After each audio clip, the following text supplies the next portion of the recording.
Alright guys, so I'd like to thank you all for coming and giving me your time. It's really helpful, and today I'll be pitching my soap opera WallsEnd. So my name is Joseph P. Marucci, by the way, and I am the writer. So what actually is WallsEnd? It's a soap opera, I've already mentioned. A modern view of life in WallsEnd, a whole community living within the same housing estates, trying to get on with their everyday lives. What could possibly go wrong? So, the way I envision this is it will be a 20 to 30 minute episode, weekly episode, and I envision it as a long-running soap opera where we take a look into the lives of people living in WallsEnd in Newcastle upon Tyne. So it'll have the Geordie accent, the bit of the Geordie twang, and what makes Newcastle different, if you know what I mean.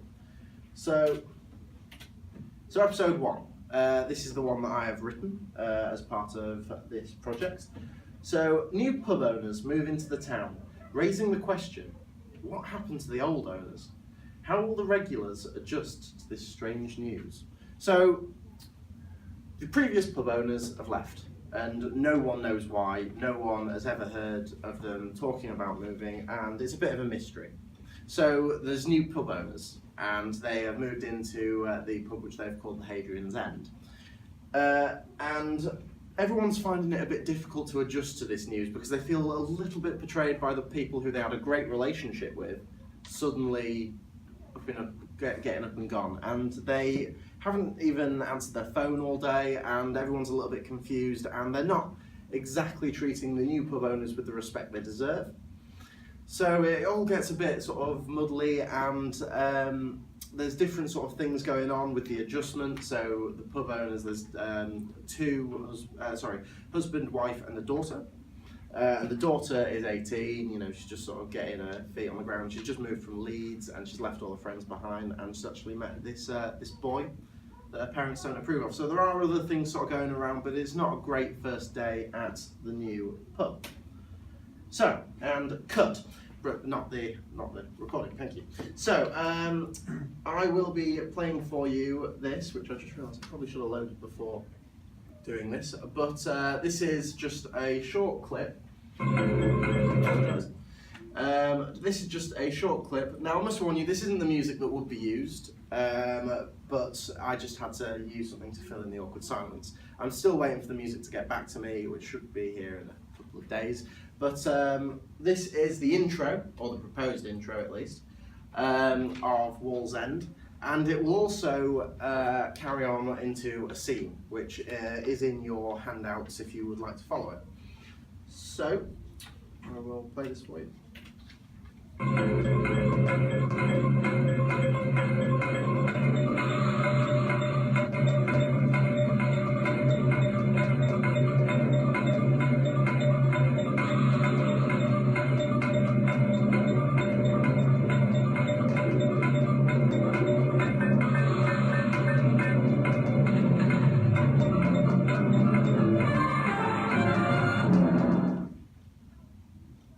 As Frankie leaves, Brandon finally comes away from the slot machines and bumps into Frankie.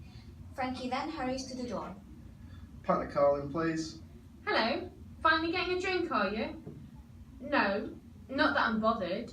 Start again. I'm Sam. I'm new. Barbara is looking on from behind the bar. Brandon. Yeah, not been my morning though. Left me a bit short of dosh, to tell you the truth. But you can't give up on slots. They always cave in eventually. I'll deal with this one, Sam. Any ID, love? Sorry? ID. I can't serve you without ID. Oh, right, yeah. He pulls a card out of his wallet. Barbara looks down at the ID and looks back up at him. She goes for the pint glass. I'll do it, Mum.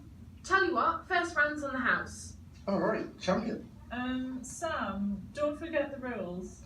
All right, sorry. First round's on me. Oh, wow. Thanks, Sam. Hey, maybe I can show you around sometime. Call me a tour guide? I'll call you what I bloody like. Yeah, that sounds great. I don't really know anyone yet. Barbara goes off to collect glasses from the other tables. She reaches the table that Paul and Tony are sat at. Barbara, don't take your eye off that one.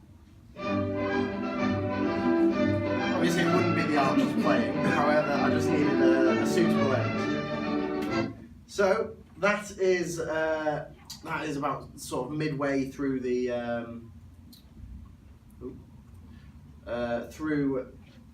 So that is about midway through the first episode. That is the opening pitch, and that's when we first really get a sort of taste of what Sam will be like as a character. So I'll just give you a little bit of background. Brandon has been in the pub all morning without a drink. He hasn't bought anything, and he's just been playing on the machines all morning. Barbara has made an immediate sort of assumption of what this character is like.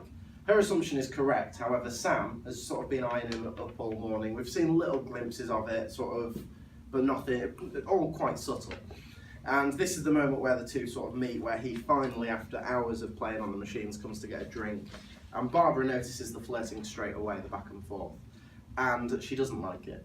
So she sort of tries to interrupt it and obviously fails. In later episodes that I have written, it turns out that Barbara's assumption is right, and poor little Sam is left with her heart slightly broken by this guy. But he does it a lot.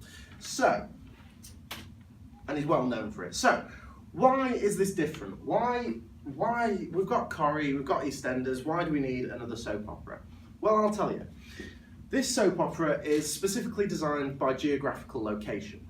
Okay, so it's okay having EastEnders in London, you've got the Cockney accent, you've got Coronation Street, which is Manchester sort of area, you've got the accent. Well, Geordie has its own significant accent, which is very distinguishable. They also have this, there's a lot of character built up around Newcastle and around Newcastle upon Tyne as well, the surrounding areas. They have that character where it can switch from being a really happy-go-lucky place, a really jolly sort of accent, having a really nice time at the football, sporting occasions, whatnot. And then it can the accent can make things sound angry, so make a sudden switch within characteristics and within the tempo. And the one thing that I like about Newcastle is that it has a sporting nature, so it gives me a little bit of leeway with the characters. I can make them almost stars, or I could make them on the way to being stars, and I can also make them sort of turn on their head by doing nasty things like gambling, which is a no-no in sport. You're not allowed to gamble these days. It can be seen as a very punishable offence. So here's my research process. So here was the start, where I was trying to, plan out the steps and each scene. Camera, please excuse the messy bed. I went to WallsEnd. I did actually go to WallsEnd, which was a very good trip. It was very useful for my writing process because I got to see what the place was all about. Because not only Newcastle, which I have lived in for 3 years now, but also looking at surrounding areas. Okay, and to do with my rehearsal process, if you look in your handout, you will see there is a character profile. Not the fantasy casting, but I will come on to that.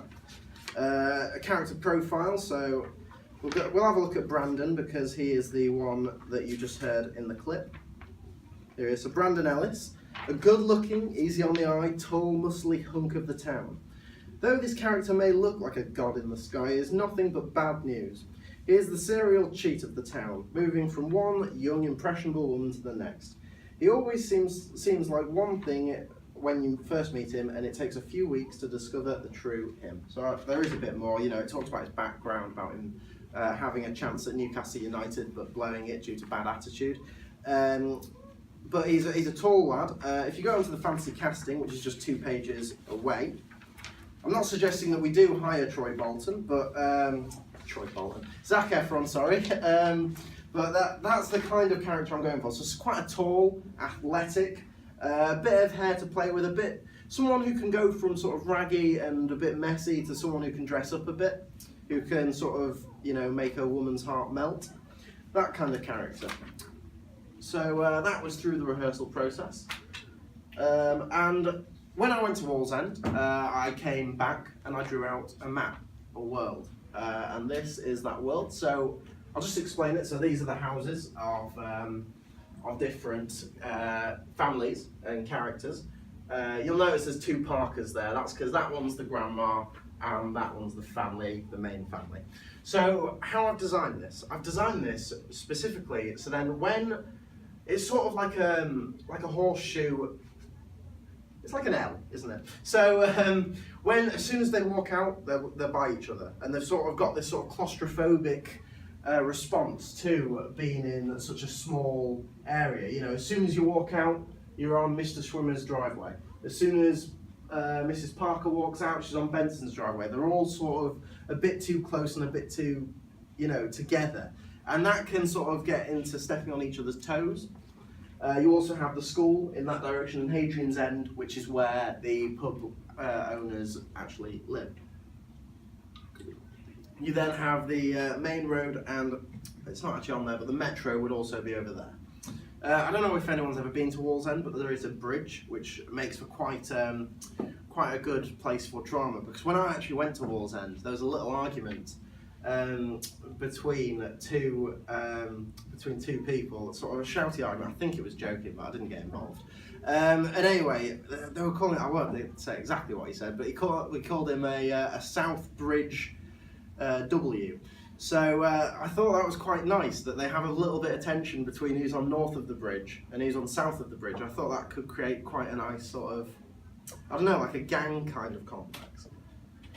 So yeah, thank you very much for listening. I'll be more than happy to field any questions. Alternatively, if you want to either write in the feedback form or email me any bits of feedback that you possibly have, that would be nice. You're more than welcome to keep the card or the handout if you wish. If not, do not worry, because I will keep it. Any questions?